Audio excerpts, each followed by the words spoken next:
تیری گٹھری تاکی ہے اور تو نے نیند نکالی ہے۔ میرے پیارے اسلامی بھائیوں، آگے شاعر کہتے ہیں شادی بیواہ کیجئے سودا نہ کیجئے، شادی بیواہ کیجئے سودا نہ کیجئے، بیٹے کو جان بوجھ کر بیچا نہ کیجئے، بیٹے کو جان بوجھ کر بیچا نہ کیجئے، گھر میں ضرور لائیے بیٹی غریب کی، گھر میں ضرور لائیے بیٹی غریب کی، لیکن غریب باپ کو رسوا نہ کیجئے، لیکن غریب باپ کو رسوا نہ کیجئے، شادی بیاہ کیجئے سودا نہ کیجئے، بیٹے کو جان بوجھ کر بیچا نہ کیجئے۔ محترم حضرات، یہ شادی کی محفل ہے۔ ابھی تھوڑی دیر پہلے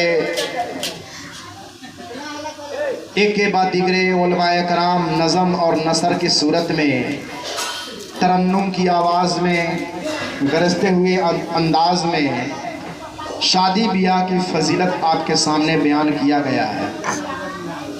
میں بھی تھوڑی دیر کے لیے آپ کے سامنے آپ کی خدمت میں حاضر ہوا۔ شادی یہ سنت نبوی صلی اللہ علیہ وسلم ہے، سب کوئی جانتا ہے۔ ہر علماء کرام یہ بھی کہتے ہیں النکاح من سنتی فمن راغب عن سنتی فلیس منی۔ نکاح کرنا، آقا فرماتے ہیں نکاح کرنا میری سنت ہے، میری سنت ہے، اور سب سنتوں کے بارے میں نہیں فرمایا کہ کھانا ایسے کھاؤ یہ میری سنت ہے، لباس ایسے پہنو یہ میری سنت ہے، ٹوپی ایسے پہنو یہ میری سنت ہے، ایسے چلو یہ میری سنت ہے۔ لیکن شادی ایک ایسی چیز ہے جس کے بارے میں خود آقا فرماتے ہیں نکاح کرنا میری سنت ہے، تاکید کے ساتھ فرمایا جس نے اس سنت سے انکار کیا،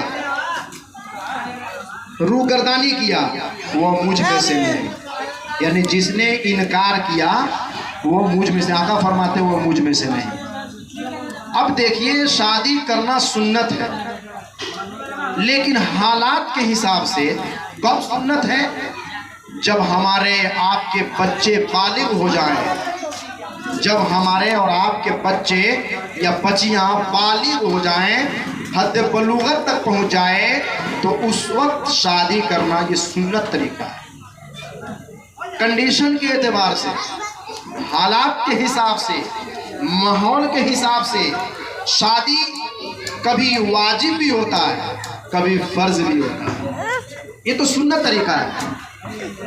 تو سنت طریقہ کیا ہے؟ جب ہمارے اور آپ کے بچے یا بچیاں بالغ ہو جائیں تو اس وقت اس کا نکاح کرنا سنت ہے، لیکن کبھی کبھی فرض بھی ہو جاتا ہے، کبھی کبھی نکاح واجب بھی ہو جاتا ہے۔ آپ کہیں گے کہ ہر علماء کرام سنت سنت کہتے ہیں، یہ نئی چیز کیا آ گیا کہ واجب بھی ہو جائے اور فرض بھی ہو جائے؟ تو میں آپ کو بتا رہا ہوں واجب کب ہے؟ جب آپ کا بچہ یا بچی بالغ ہو جائیں تو اس وقت فوراً نکاح کرو، یہ سنت ہے۔ لیکن بالغ ہو گیا، بالغ ہونے کے بعد آپ کو ڈر ہے کہ ہمارا بچہ یا بچی کہیں غلط جگہ پر قدم رکھ رہا ہے، آپ کو ایک آدھ کو شکایت ملی کہ آپ کا بچہ کو دیکھے فلاں لڑکی کے ساتھ کوئی چھڑے اڑا رہا ہے، یا آپ کے بچی کو میں نے دیکھا ہے فلاں لڑکے سے باتیں کر رہا ہے۔ ایک آدھ جگہ سے جب شکایت آنے لگے اس لڑکے کے بارے میں اور لڑکی کے بارے میں، اور آپ کو معلوم ہے کہ میرا بچہ یا بچی بالغ ہو چکا ہے، تو جب شکایت آنے لگے تو اس شکایت کو دور کرنے کے لیے اس کا نکاح کرنا واجب ہو جاتا ہے۔ جتنا جلد ہو سکے اس کی نکاح کرنا۔ جب شکایت ملنے لگے تب، شکایت نہیں مل رہا ہے، آپ کا بچہ یا بچی بالغ ہو جائیں تو اس وقت نکاح کرنا سنت ہے، لیکن جب شکایت ملنے لگے اس وقت اس کا نکاح کرنا واجب ہوتا ہے۔ اب ایک فرض بھی ہے، جب ہمارا بچہ یا بچی بالغ ہو گیا، میں نے اس کا ابھی تک نکاح نہیں کیا، لیکن کہیں سے یہ خبر ملی کہ میں نے دیکھا ہے کہ آپ کے بچے اور بچیاں کو غلط کرتے ہوئے، غلط قدم اٹھاتے ہوئے، اور آپ کو بھی یہ معلوم ہو گیا کہ ہمارا بچہ یا بچی غلط کر بیٹھا ہے، یا غلط کرنے پر آمادہ ہو گیا ہے، یا غلط کی طرف قدم بڑھا رہا ہے، اور غالب گمان ہے کہ وہ غلط کر دے گا یا غلط کر رہا ہے، یا ایک آدھ شکایت ملنے لگی آپ کو، تو جتنا جلد ہو سکے اس کی نکاح کیجئے، یہ فرض ہے۔ یہ 3 کنڈیشن ہے: واجب، فرض، سنت۔ میرے پیارے اسلامی بھائیوں، اگر ہمارا بچہ یا بچی بالغ ہو گیا، ہم اپنے بچے یا بچی کی نکاح نہیں کر رہے ہیں، شادی نہیں کر رہے ہیں، اور وہ غلط کر رہا ہے، تو اس کا وبال، اس غلط کا وبال گھر پر پڑتا ہے۔ اس کا وبال اور اس کا گناہ جو کر رہا ہے بچہ، وہ گھر پر پڑتا ہے، ماں باپ کے اوپر پڑتا ہے، روزی کے اوپر پڑتا ہے، کمائی کے اوپر پڑتا ہے۔ آپ کی برکتیں چھین لی جائے گی۔ ہمیں اور آپ کو سمجھ میں نہیں آئے۔ اللہ کی پکڑ بڑی سخت ہے، بڑی پکڑ سخت ہے، چونکہ یہ غلطی میں ملوث ہمارے گارجین ہیں۔ گارجین کیوں ہیں؟ چونکہ انہوں نے وہ سمجھ لیا کہ ہمارا بچہ یا بچی بالغ ہے، نکاح نہیں کر رہے ہیں، اور ہمارا بچہ یا بچی کہیں غلط کر رہا ہے، تو گارجین بھی اس میں پرسنٹیج میں آ جاتے ہیں۔ اللہ کے رسول سرور کائنات صلی اللہ علیہ وسلم ارشاد فرماتے ہیں، 3 شخص سے اللہ تعالیٰ بڑی خوش ہوتا ہے۔ 3 عمل کرنے والے انسان سے اللہ تعالیٰ بڑی خوش ہوتا ہے۔ صحابہ عرض کرتے ہیں، یا رسول اللہ، وہ 3 کام کون ہیں جس سے ہم اور آپ اللہ کی بارگاہ میں مقرب بن جائیں اور آپ راضی ہو جائیں اور آپ کا پروردگار راضی ہو جائے؟ وہ 3 چیز کون ہے؟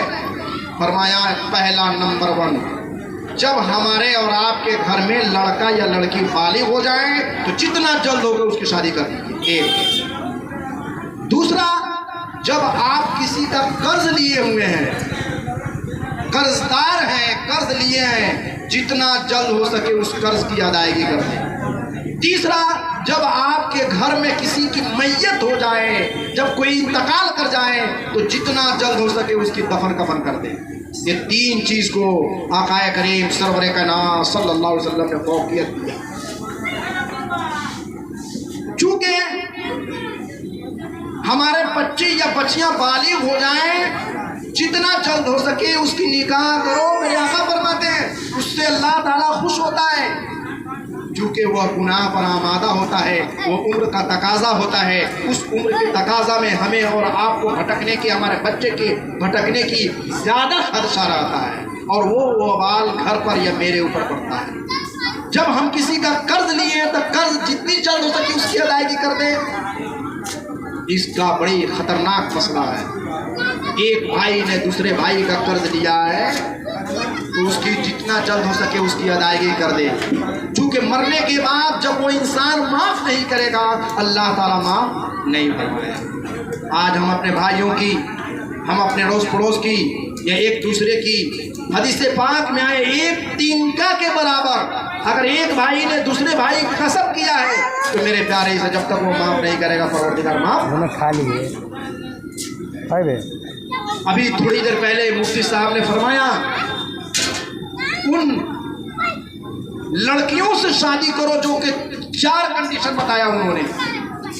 اس 4 کنڈیشن میں ایک کنڈیشن یہ بتایا، ایک طریقہ یہ بتایا کہ جو لڑکی دیندار ہو، تقوی والی ہو، پرہیزگار ہو، نیک ہو، آپ نکاح کو فوقیت دیجئے، اس کے اوپر مال کو فوقیت مت دیجئے، خوبصورتی کو